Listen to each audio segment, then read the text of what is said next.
Assalamualaikum warahmatullahi wabarakatuh. Selamat pagi anak cerdas, unggul, dan berkarakter. Berjumpa kembali dengan Ibu Vina Deviana dalam pembelajaran Bahasa Indonesia.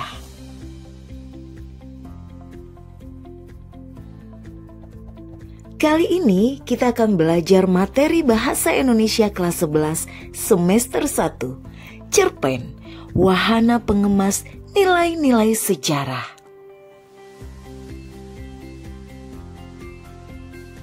Peristiwa bersejarah perlu didokumentasikan, direkam, ditulis, dan diceritakan kembali agar dapat diketahui, diingat, dan dijadikan pelajaran atau diambil hikmahnya oleh generasi penerus. Mengapa sejarah penting? Karena dengan mengenal dan mengingat sejarah, generasi suatu bangsa akan mengambil pelajaran atau hikmah dari apa yang terjadi pada masa lalu, apa yang diperbuat oleh pendahulunya, serta tidak akan mengulangi kesalahan yang sama. Penyampaian peristiwa bersejarah tidak hanya menggunakan buku teks sejarah, tapi dapat juga menggunakan wahana yang disebut cerpen atau cerpen sejarah. Wahana ini kemungkinan lebih menarik karena bisa dibumbui dengan dialog dan peristiwa rekaan yang lebih seru. Seperti halnya film-film berbasis sejarah yang bisa lebih menarik bagi banyak orang daripada buku teks sejarahnya. Kalian mungkin pernah mendengar cerita tentang peristiwa bersejarah pada masa lalu yang di dalamnya kakek atau nenek kalian ikut terlibat. Melalui cerita itu, kalian mendapatkan informasi tentang apa yang disaksikan atau dialami kakek nenek dalam bentuk cerita. Bisa jadi karena bukan tokoh utama, kakek atau nenek tidak masuk dalam catatan sejarah. Tapi dari cerita itu, data atau fakta dari suatu peristiwa bersejarah dapat diungkap atau dikisahkan kembali.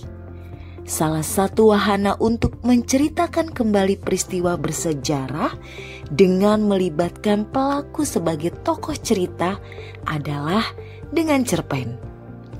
Lantas, apa dan bagaimana teks cerpen bisa mengemas suatu peristiwa sejarah, atau bagaimana peristiwa sejarah diramu menjadi sebuah cerpen? Ikuti penjelasan beserta contoh-contohnya berikut ini.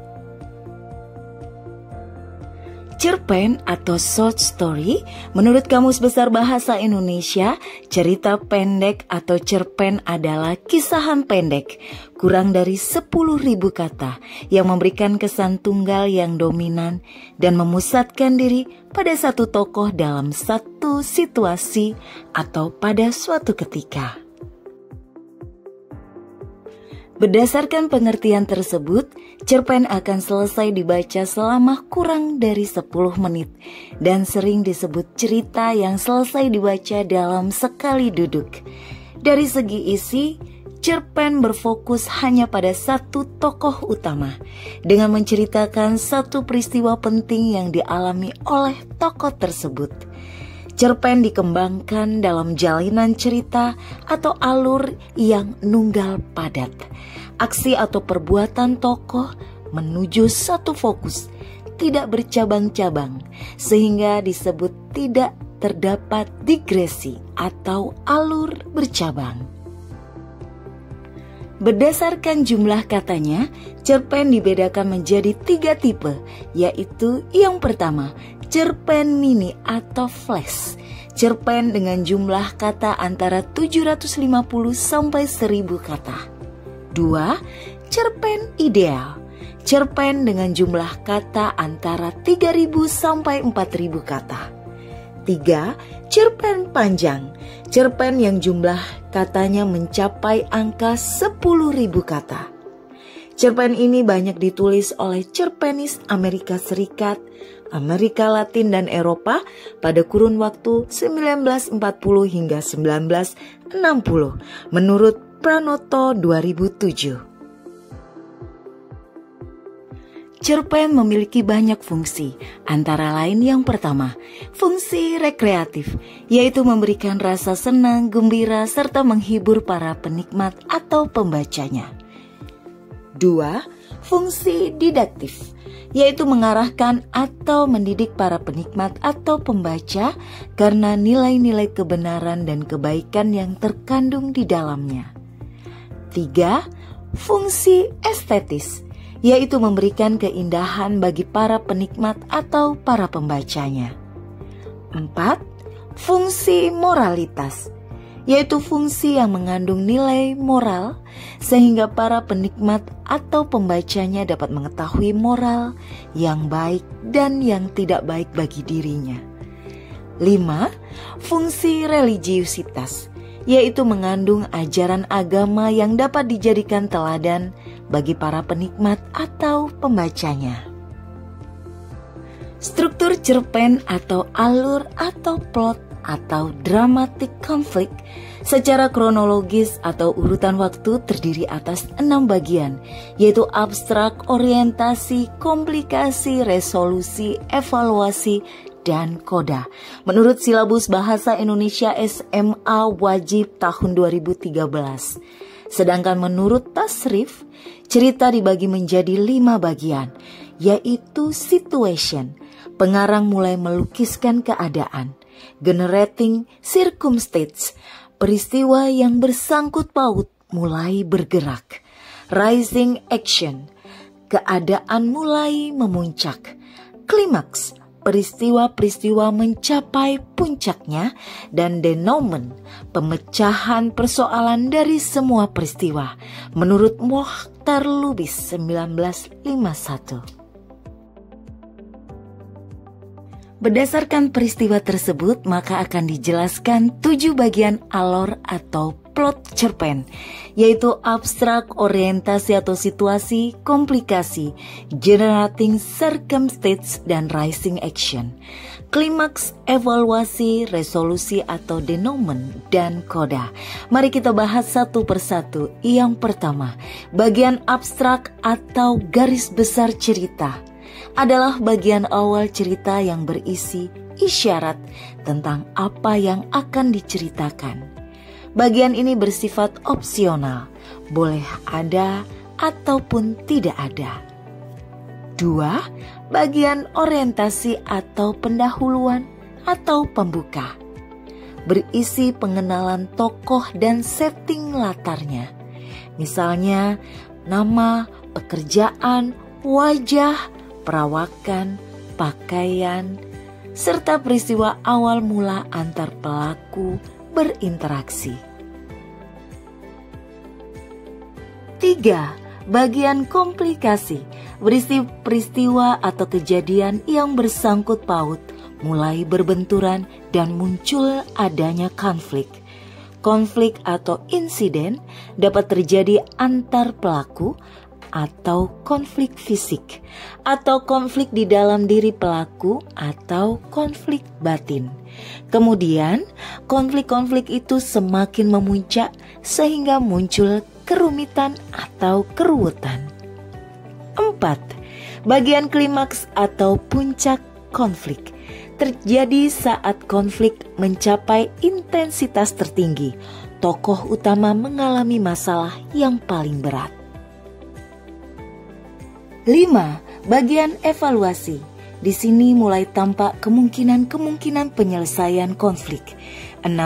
Bagian resolusi atau penyelesaian, berisi akhir dari konflik yang dialami pelaku utama khususnya.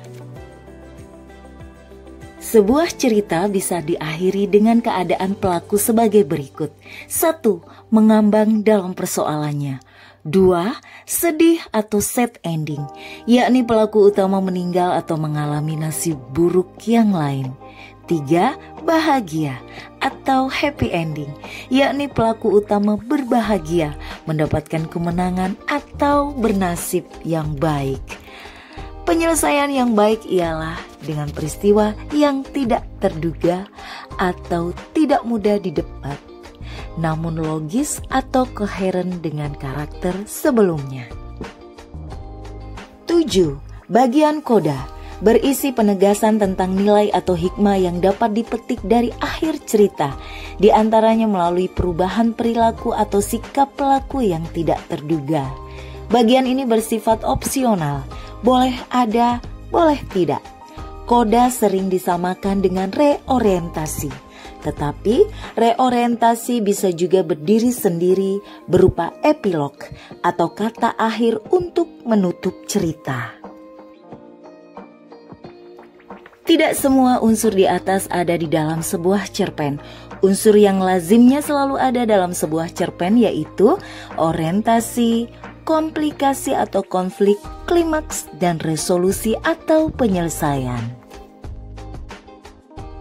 Urutan peristiwa dalam cerpen dapat diceritakan secara kronologis, yakni orientasi, komplikasi atau konflik, klimaks, dan resolusi.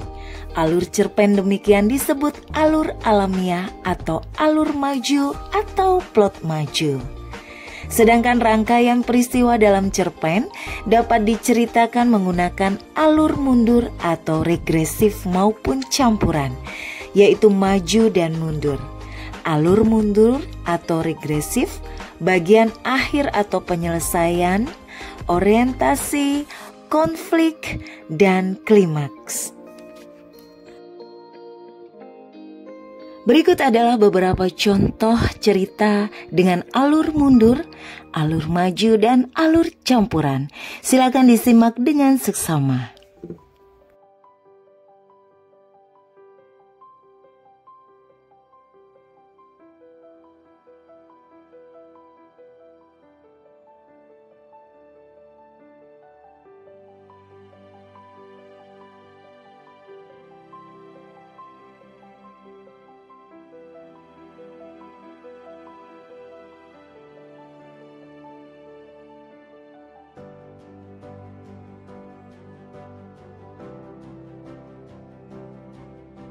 Selain itu, alur penceritaan masih bisa disajikan dengan variasi-variasi alur atau plot yang lain. Dalam alur bisa terdapat flashback atau kilasan masa lalu. Bisa juga terdapat flash forward, kilasan masa depan. Oleh pengarang cerpen, flashback atau kilasan masa lalu dan flash forward atau kilasan masa depan bisa dimunculkan di mana saja, baik di awal atau orientasi, tengah, konflik atau klimaks maupun di bagian akhir atau ending. Rangkaian peristiwa yang diceritakan bisa menggunakan alur tunggal, bisa juga menggunakan alur ganda. Alur tunggal ialah alur yang berisi satu rangkaian peristiwa saja. Adapun alur ganda ialah alur yang berisi setidaknya dua rangkaian peristiwa di tempat yang berbeda diceritakan secara bersama-sama atau sekaligus. Ciri kebahasaan teks cerpen. Ciri kebahasaan cerpen tidak berbeda dengan cerita prosa baru pada umumnya, yaitu sebagai berikut. Yang pertama, bisa diwarnai penggunaan kalimat deskriptif bersayap atau bermakna kias. Silakan dibaca contoh berikut ini. 2. Biasa terdapat simbol atau lambang contoh. Perhatikan contoh berikut ini. 3. Sering terdapat keterangan waktu lampau. 4. Sering terdapat konjungsi temporal, yaitu konjungsi yang menyatakan hubungan kewaktuan. Silakan disimak dengan seksama contoh-contoh berikut ini. 5. Sering menggunakan kalimat langsung untuk lebih menghidupkan cerita. 6. Menggunakan berbagai macam kalimat seperti kalimat tanya, perintah, seru, retorik, inversi, dan sebagainya. Silakan disimak contoh-contoh berikut ini. 7. Di dalam cerita tidak harus digunakan bahasa baku. Cerpen lebih baik menggunakan bahasa percakapan, bahasa pergaulan atau dialek, sesuai dengan latar atau settingnya. Perhatikan contoh berikut ini. Unsur intrinsik cerpen. Selain unsur intrinsik yang berupa plot atau alur atau dramatik konflik, suatu cerita juga dibangun oleh unsur-unsur intrinsik lainnya. Unsur-unsur intrinsik yang membangun cerita adalah sebagai berikut. Yang pertama, pelaku. Pelaku adalah orang atau benda atau hewan yang terlibat dalam peristiwa. Berdasarkan perannya dalam menggerakkan alur, tokoh dalam cerita terdiri atas tokoh sentral atau utama, tokoh bawahan, dan tokoh latar. Mari kita bahas satu persatu. Yang pertama, tokoh sentral atau tokoh utama, yaitu tokoh yang kemunculannya memegang peranan utama dalam menggerakkan alur cerita. Tokoh ini ditampilkan secara terus-menerus atau paling sering diceritakan. 2. Tokoh bawahan. Tokoh yang kemunculannya tidak begitu berperan dalam menggerakkan alur. Tokoh ini dimunculkan sekali atau 2 atau 3 kali dalam cerita. 3. Tokoh latar. Tokoh yang tidak berpengaruh terhadap perkembangan alur. Kemunculannya hanya sebagai pelengkap latar. Jika dilihat dari sifat tokoh, terdapat tokoh protagonis, tokoh antagonis, dan tokoh tritagonis. Mari kita bahas satu persatu. Yang pertama, tokoh protagonis, yaitu tokoh utama yang bersifat baik atau memperjuangkan kebaikan, kebenaran, atau keadilan. 2. Tokoh antagonis, yaitu tokoh yang melawan tokoh utama yang bersifat jelek atau jahat. 3. Tokoh tritagonis, tokoh yang posisinya ada di antara tokoh protagonis dan tokoh antagonis, kadangkala memihak salah satu dari kedua tokoh di atas.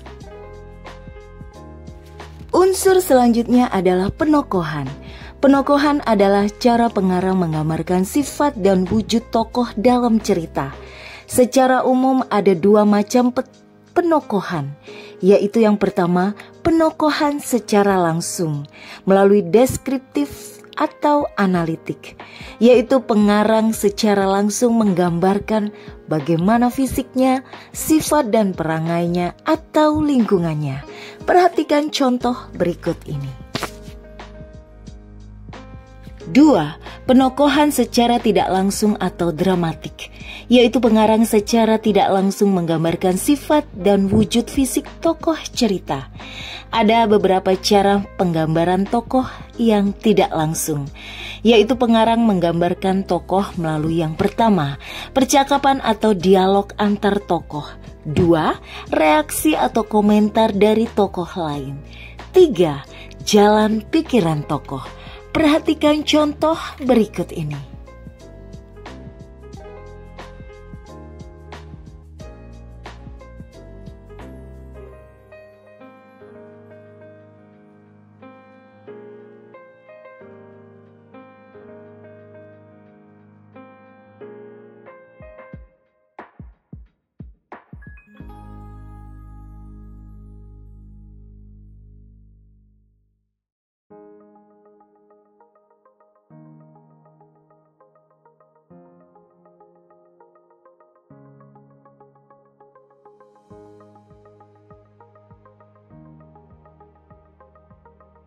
Unsur selanjutnya adalah latar atau setting, yaitu gambaran tempat, waktu, dan suasana saat terjadinya peristiwa dalam cerita.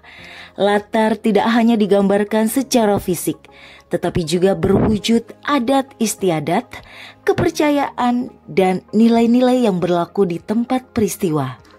Latar akan menjadi pijakan cerita secara konkret, sehingga dapat memberikan kesan nyata atau realistis kepada pembaca. Unsur selanjutnya adalah sudut pandang atau point of view. Adalah cara pengarang mengisahkan cerita atau cara pengarang menempatkan diri dalam bercerita.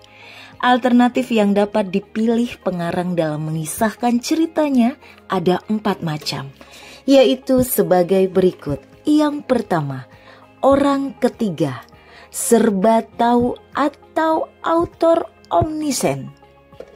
Artinya, pengarang mengetahui jalan pikiran atau kata hati, harapan, cita-cita para pelakunya. 2. Orang ketiga sebagai pengamat, author observer. Artinya, pengarang hanya mengisahkan hal-hal yang terlihat atau tampak saja, tidak mengetahui jalan pikiran, kata hati, atau gagasan pelakunya. 3. Orang pertama sebagai pelaku utama atau main character. Artinya, pengarang terlibat sebagai tokoh atau pelaku menggunakan kata aku atau saya, sekaligus sebagai pelaku utama atau pusat cerita. 5. Tema. Tema adalah ruhnya cerita dan sekaligus tujuan cerita. Dengan tema inilah cerita bergerak melalui rangkaian atau jalinan peristiwa. Dengan tema juga pengarang menggambarkan watak para tokoh cerita dengan maksud-maksud tertentu. Tema tidak perlu dinyatakan secara eksplisit, tetapi harus terasa dalam seluruh cerita dari awal sampai akhir. Tema dapat dirumuskan dalam satu frasa, satu kata, atau satu kalimat. Misalnya dalam kata yaitu tema percintaan, patriotisme, kejujuran, dan seterusnya. Dalam frasa yaitu tema kawin paksa, salah mengasuh anak, salah memilih jodoh, dan seterusnya. Tema dalam bentuk kalimat contohnya, serapi apapun ditutupi, kejahatan akhirnya akan terbongkar, dan seterusnya. Unsur intrinsik selanjutnya adalah amanat. Amanat adalah nasihat tersirat atau terselubung yang akan disampaikan pengarang. Amanat dapat juga berupa pesan atau kesan yang dapat memberikan tambahan pengetahuan, pendidikan, kekayaan batin, dan sesuatu yang bermakna dalam hidup. Perhatikan contoh berikut ini. Unsur ekstrinsik teks cerpen. Cerpen sering terpengaruh oleh unsur realitas dari luar sastra, yaitu realitas diri pengarang. Misalnya agama, ideologi, pendidikan, dan sebagainya. Dan realitas masyarakat pada zaman penciptaan atau realitas zaman yang menjadi latar cerita seperti realitas politik, ekonomi, sosial, budaya, hukum, dan seterusnya. Termasuk dalam unsur ekstrinsik cerpen yaitu hubungan intertekstualitas, yaitu hubungan antara teks sastra yang satu dengan yang lainnya, dan nilai-nilai kehidupan. Unsur ekstrinsik berupa nilai-nilai kehidupan dapat berupa nilai moral, nilai sosial, nilai budaya, politik, agama, dan seterusnya. Silakan dibaca pengertian dari masing-masing nilai kehidupan berikut ini.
Demikianlah pembelajaran kita pada kesempatan kali ini. Sampai berjumpa di pembelajaran berikutnya. Salam dari SMK Negeri 6 Surabaya. Cerdas, unggul, berkarakter. Wassalamualaikum warahmatullahi wabarakatuh. Sampai jumpa.